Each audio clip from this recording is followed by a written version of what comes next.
Alright, example 8, draw the graph of the given conditions. Okay, condition 1 is an ordered pair. So when x is -2, the corresponding y value is 0, so -2, 0, we've got a point there. Here's another ordered pair at 2, 0. Okay. The next condition is a limit. So I would break this up into one-sided limits. We need the limit of f of x as x approaches -2 from the right. That has to equal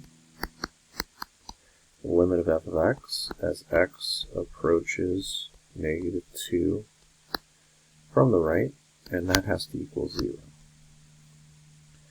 Okay? A lot of different ways that we can do this, but the limit of f of x as x approaches -2 from the right, that could be something that looks like this. And the limit of f of x as x approaches -2 from the left, should look like that, could look something like this.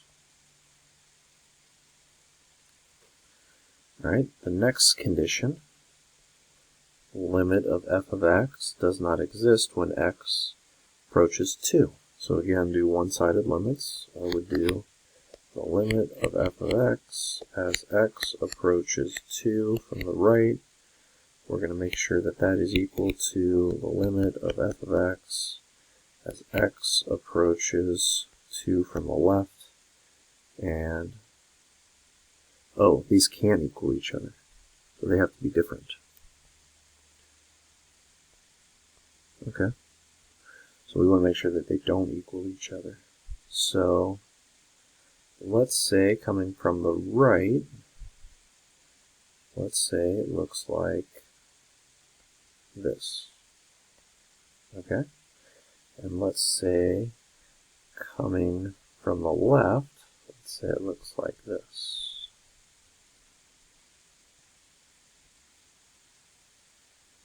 That would meet this condition, because the limit of f of x as x approaches 2 from the right, that would be 0, and here the limit of f of x as x approaches 2 from the left, that's going to be 2.6 or so, so the limit would not exist there. This would be a graph with these given conditions.